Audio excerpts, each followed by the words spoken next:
ইউনুস শাসনে ভারত বিদ্বেষ, হিন্দু নিপীড়ন, পদ্মাপারে বিএনপির প্রত্যাবর্তন হতেই পরিবর্তনের হাওয়া। বিএনপি চেয়ারম্যানের মুখে শৃঙ্খলা রক্ষার কথা, ঐক্যের বার্তা।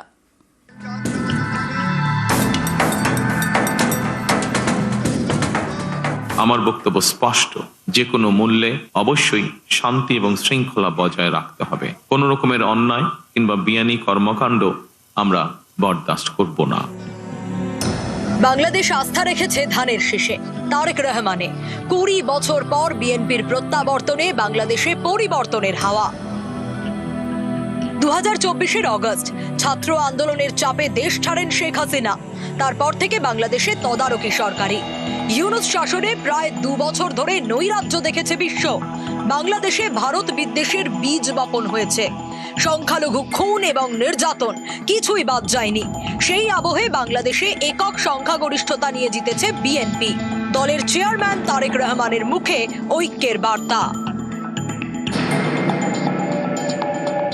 আমি বিশ্বাস করি, জাতীয় ঐক্য আমাদের শক্তি, বিভাজন আমাদের দুর্বলতা।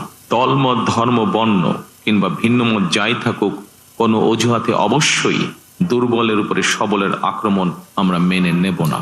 ন্যায়পরায়ণতা হবে আদর্শ। এ বিজয় বাংলাদেশের, এ বিজয় গণতন্ত্রের। আজ থেকে আমরা সবাই স্বাধীন।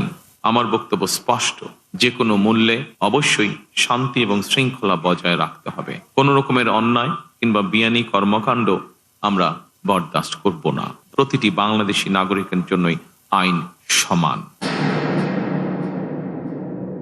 The interest of Bangladesh and the interest of Bangladeshi people comes first. By protecting the interest of Bangladesh and the people of Bangladesh, we will decide our foreign policy.